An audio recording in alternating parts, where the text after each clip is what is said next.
Bismillahirrahmanirrahim. A'udzu billahi minasyaitonir rajim. Bismillahirrahmanirrahim. Qala al-musannif, pengarang kitab Qatrul Ghais, Syekh Nawawi Al-Bantani dalam kitabnya menjelaskan di dalam materi terkait dengan bagaimana beriman kepada Allah Subhanahu wa taala. Pada bab faidatun di sana dijelaskan bahwa hendaknya kita sebagai seorang mukmin meninggalkan 4 pertanyaan agar keimanan kita menjadi sempurna. 4 pertanyaan yang perlu untuk kita tinggalkan itu adalah aina, wa kaifa, wa mata, wa kam.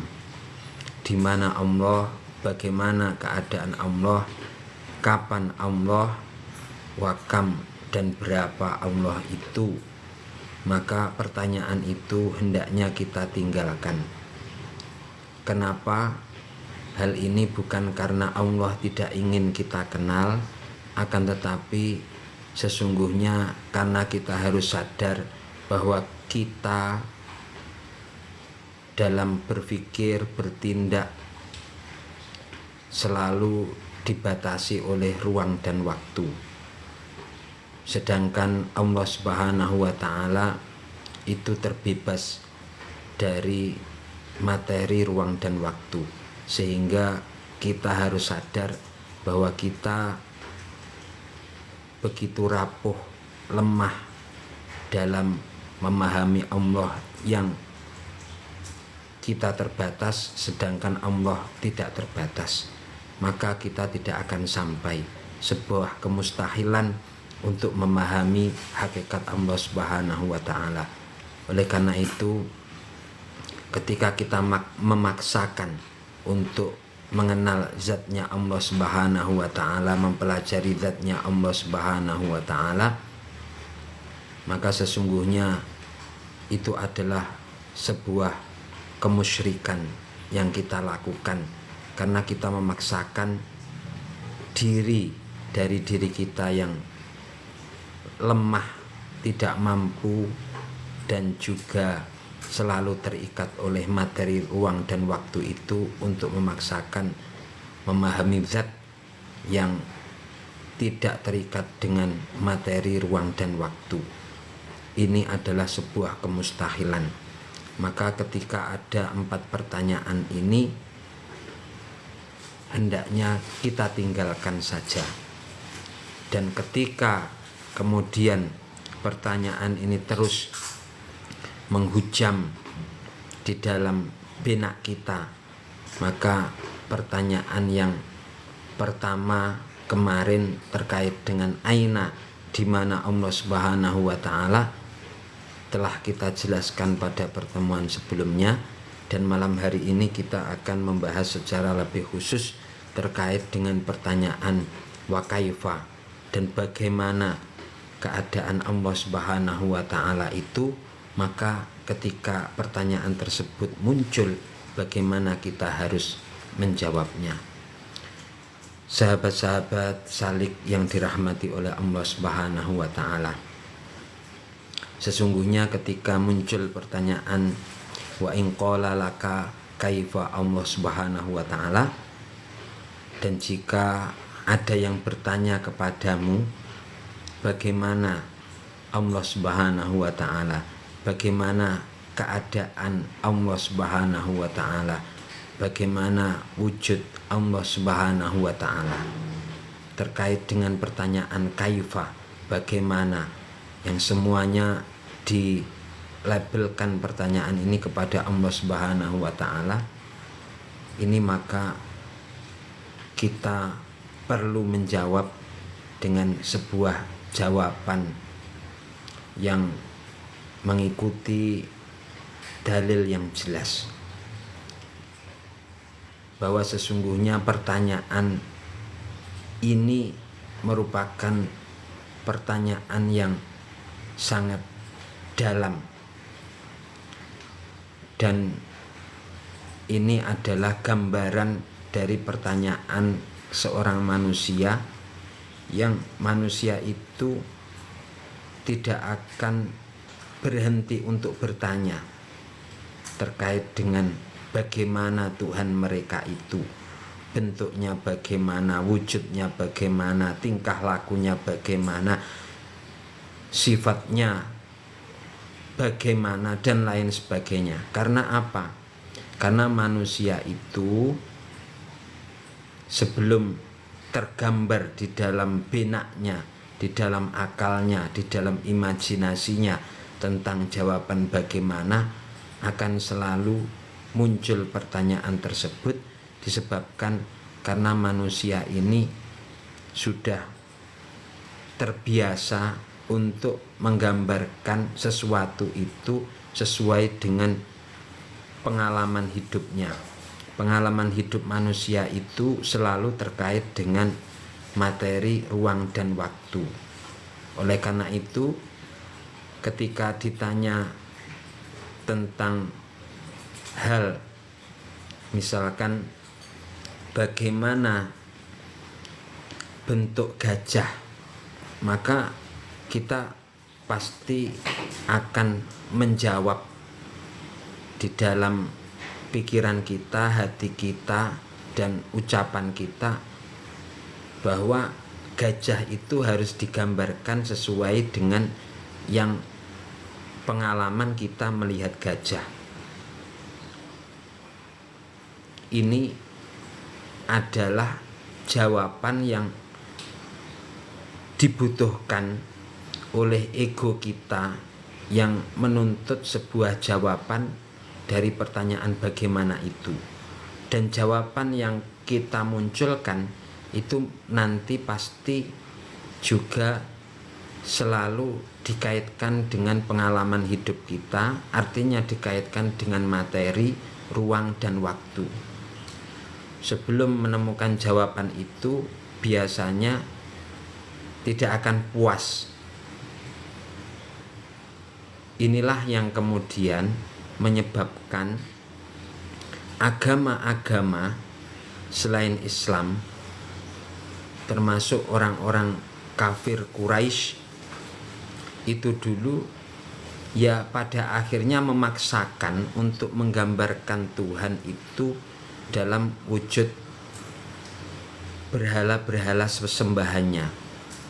Jadi pada akhirnya karena memaksakan, maka Tuhan itu diwujudkan dalam bentuk berhala sesembahannya sesuai dengan imajinasinya yang terikat dengan materi, ruang, dan waktu.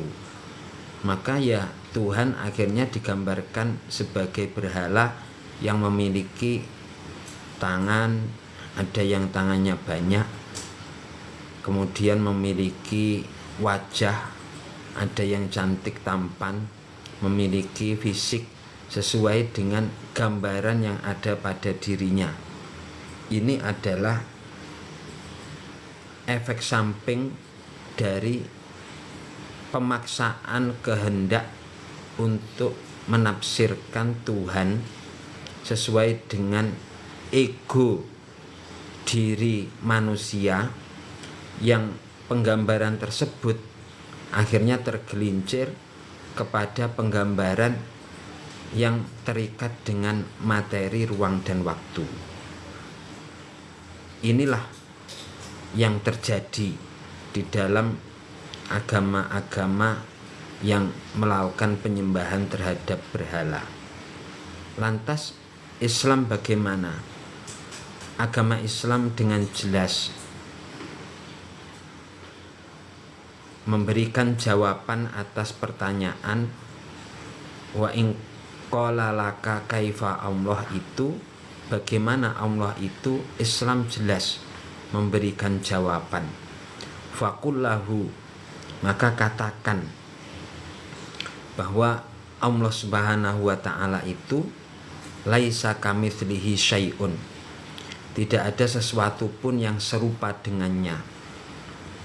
Jawaban ini adalah jawaban yang sangat tegas, jawaban yang absolut, jawaban yang tidak bisa ditawar lagi. Jawabannya sangat tegas. Tidak ada sesuatu pun yang serupa dengan Allah Subhanahu wa ta'ala. Ini adalah tanzih, penyucian dari seluruh harapan-harapan kita, imajinasi-imajinasi kita, pemikiran-pemikiran kita yang ingin mendapatkan jawaban dari pertanyaan bagaimana Allah Subhanahu wa ta'ala itu. Maka ketika keinginan untuk memberikan jawaban dari pertanyaan kaifa Allah itu, jawabannya sangat tegas dalam Islam adalah laisa kamitslihi syai'un. Tidak ada sesuatu pun yang serupa dengannya. Inilah merupakan sebuah jawaban yang akhirnya antara manusia yang merupakan makhluk dengan Allah Subhanahu wa ta'ala yang merupakan Khalik, ini tidak bisa terbandingkan sama sekali. Sangat berbeda. Tidak ada penyerupaan jenis apapun. Inilah yang perlu kita pahami, sahabat-sahabatku salik. Sebab kenapa akal kita ini bagaikan mesin analogi ya. Mesin analogi itu bagaimana? Akal kita itu bekerjanya itu biasanya untuk memahami misalkan kekuasaan, maka akal itu akan langsung membandingkan dengan kekuasaan seorang raja. Allah berkuasa, maka akal itu cara kerjanya langsung akan membandingkan dengan kekuasaan seorang raja, di mana ya memang dari pengalaman historisitas akalnya yang melihat seorang raja duduk di singgasana, memiliki gedung yang megah, dan kemudian kekuasaannya model raja seperti itu akan langsung tergambarkan di dalam otak manusia yang sudah terbiasa menganalogikan. Ketika kemudian memahami kata-kata cinta, Allah mencintai hamba-hambanya, misalkan seperti itu. Kata-kata cinta, Allah mencintai hamba-hambanya ini, biasanya akal itu langsung menganalogikan, membandingkan dengan misalkan cinta seorang ibu kepada anaknya. Inilah cara kerja akal otak yang selalu menganalogikan dengan sesuatu. Oleh karena itu pada intinya akal kita itu selalu mencuri sifat-sifat makhluk ya, untuk melukis Khalik yang maha qadim. Ini kesalahan dari akal yang kemudian perlu kita sadari bahwa ya kenapa ada dan terjadi analogi itu disebabkan akal itu cara kerjanya biasanya seperti itu. Maka di sini kita di dalam kitab ini diajarkan untuk menghunuskan pedang dari pertanyaan tersebut dengan jawaban laisa kamitslihi syai'un, sebagai sarana untuk memurnikan akidah kita. Tuhan itu ya tidak sama, tidak bisa dipersamakan, tidak bisa diperbandingkan dengan itu semua. Kekuasaannya ya tidak seperti kekuasaan seorang raja yang pernah kita lihat. Cintanya itu tidak seperti cinta seorang ibu kepada anak yang pernah kita lihat. Namun Allah Subhanahu wa ta'ala itu berbeda dengan itu semua. Laisa kamitslihi syai'un. Berbeda dengan itu semua. Dalam hal apapun, dalam hal wujud, dalam hal sifat-sifatnya, itu berbeda dengan makhluk yang pernah kita lihat maupun kita bayangkan. Oleh karena itu, ketika kita mempelajari seluruh sifat-sifatnya Allah Subhanahu wa ta'ala, ini kemudian kita harus memberikan sebuah keyakinan di dalam hati kita bahwa semua itu adalah laisa kamitslihi syai'un. Misalkan jika kita mempelajari Allah sebagai zat yang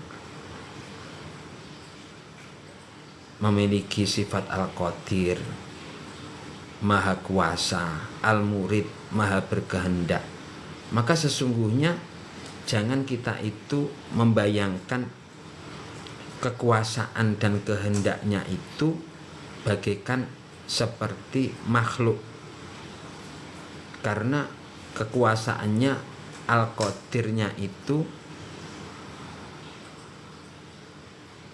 adalah qadim, al-muridnya juga qadim,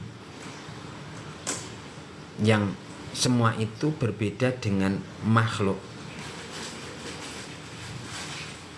Inilah yang perlu kita tegaskan di dalam memahami Allah Subhanahu wa ta'ala. Maka ketika kemudian ditanya bagaimana Allah yang al-qadir dan Allah yang murid berkehendak itu, maka penjelasan terakhirnya adalah laisa kamitslihi syai'un. Maha berkuasa dan maha berkehendaknya Allah itu ya laisa kamitslihi syai'un itu tadi, tidak sama dengan apapun yang ada di bumi maupun di langit. Ketika kita kemudian belajar tentang Allah misalkan yang lain, As-Sami', maha pendengar, Al-Basir, maha melihat, ini jangan kemudian kita bayangkan bahwa seakan-akan Allah itu memiliki pendengaran dan penglihatan seperti makhluk, baik dari bentuk maupun dari caranya. Sangat berbeda, dan jawaban yang menegasikan ini adalah sebuah pedang pemutus dari jawaban tersebut.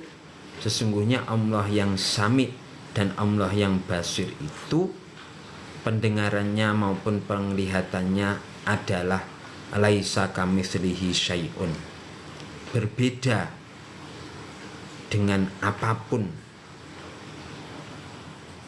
Inilah Allah Subhanahu wa ta'ala. Ketika kita kemudian juga mempelajari terkait dengan Allah zat yang al-mutakallim, maha berfirman, kemudian akal ini juga biasanya langsung bekerja dengan membayangkan seakan-akan al-mutakallim ini sebagaimana pengalaman hidup dari akal itu membayangkan ada suara barangkali yang menggelegar di arsy, misalkan seperti itu. Jangan kemudian dijawab dia yang al-mutakallim maha berfirman itu seperti itu, tetapi jawabannya adalah laisa kamitslihi syai'un itu tadi. Karena ya kalamnya Allah itu adalah qadimah, tak berhuruf, tak bersuara, tak berurutan, tak seperti makhluk. Sedangkan manusia itu kalamnya ya berupa huruf dan suara yang berurutan dan fana. Tetapi ketika Allah qadimah, ini yang membedakan, sehingga ya tidak bisa dipersamakan, tidak bisa diandai-andaikan. Maka jawabannya adalah laisa kamitslihi syai'un. Allah yang al-mutakallim ini berbeda dengan manusia, sama sekali berbeda dalam hal Allah al-mutakallim maha berfirman. Inilah sahabat-sahabatku salik, jihadul akli, jihad intelektual dalam perjalanan suluk kita pendekatan diri kepada Allah, yaitu jihad melawan perbandingan. Perbandingan yang selama ini mungkin membanding-bandingkan antara makhluk, apakah kemudian mirip dengan Khalik Allah Subhanahu wa ta'ala dalam hal apapun, dalam hal wujud maupun dalam hal sifat. Sesungguhnya ya tidak bisa diperbandingkan, dan jihad intelektual kita itu mencoba untuk melawan perbandingan tersebut. Maka ketika zikir la ilaha illallah, berarti kita itu harus meniadakan semua konsep berhala dari menyerupakan Allah Subhanahu wa ta'ala yang barangkali muncul di dalam benak kita. Semua konsep-konsep, semua bayang-bayang, semua imajinasi tentang Allah Subhanahu wa ta'ala ini harus kemudian kita tiadakan. Karena kalau masih ada konsep imajinasi maupun bayang-bayang di dalam pemikiran kita terkait dengan Allah Subhanahu wa ta'ala yang diidentikan dengan pengalaman diri kita sebagai makhluk yang selalu ada dalam materi, ruang, dan waktu, maka sesungguhnya walaupun kita itu tidak menyembah berhala di hadapan kita, namun berhala itu muncul di otak dan benak kita, dan ini berarti masih belum meniadakan semua berhala konsep tersebut. Oleh karena itu pedangnya adalah kita hunuskan kalimat la ilaha illallah. Tiada apapun, tiada tujuan, tiada Tuhan, tiada apapun dalam konsep-konsep penggambaran kita tentang Tuhan itu ya kecuali Allah Subhanahu wa ta'ala yang kita itu tidak mampu menjangkaunya, dan jangan dipaksakan untuk menjangkau karena keterbatasan kita. Sahabat-sahabat yang dirahmati oleh Allah Subhanahu wa taala, sesungguhnya sekali lagi bahwa perjalanan suluk kita itu untuk membungkam pertanyaan itu, kaifa Allah Subhanahu wa taala, itu kita bungkam. Pada akhirnya kita akan mencapai sebuah titik, yaitu sebuah kematian ketidakmampuan dari akal kita untuk menjangkaunya, karena ya memang keterbatasan akal kita untuk menjangkaunya. Dan di dalam keheningan kalbu, keheningan akal, ketidakmampuan kita untuk menjangkaunya ini sebenarnya adalah li'anna tarkal idroki idrokun, meninggalkan untuk mencapainya itu adalah sebuah pencapaian itu sendiri. Oleh karena itu, saat kemudian muncul di dalam akal kita itu penyakit-penyakit untuk menanyakan kaifa, bagaimana Allah Subhanahu wa taala itu, hendaknya langsung kita hunus dengan laisa kamitslihi syai'un, dan kita bunuh dengan la ilaha illallah. Itulah pedang tauhid kita. Dan pada akhirnya di dalam kebisuan akal kita itulah yang mana di dalam cermin hati kita yang akhirnya telah bening dari segala perumpamaan-perumpamaan, segala misal-misal apapun, maka kita akan berbisik di segenap jiwa kita. Aku tahu bahwa ketika ada pertanyaan bagaimana Allah Subhanahu wa taala ini ya Allah, maka aku tahu bahwa sesungguhnya Engkau itu adalah laisa kamitslihi syai'un. Itulah Engkau yang aku rindu ya Allah Subhanahu wa taala. Inilah penjelasan dari laisa kamitslihi syai'un yang ketika muncul dari pertanyaan kaifa Allah Subhanahu wa taala. Demikianlah sahabat-sahabatku salik, barangkali sedikit ini yang kita kaji di malam hari ini. Semoga walaupun sedikit, benar-benar ilmu ini memberikan barokah untuk kita semua, memberikan kekuatan iman, akidah kepada kita semua dengan akidah yang benar dalam menuju jalan kepada Allah Subhanahu wa taala. Semoga memberikan manfaat dan barokah untuk kita semua. Radhiyallahu anhum syai'un lillahi lahumul Fatihah. A'udzubillahi minasyaitonir rajim. Bismillahirrahmanirrahim. Alhamdulillahi rabbil alamin arrahmanir rahim maliki yaumiddin. Iyyaka na'budu wa iyyaka nasta'in ihdinas siratal mustaqim siratal ladzina an'amta 'alaihim ghairil maghdubi 'alaihim waladdallin amin.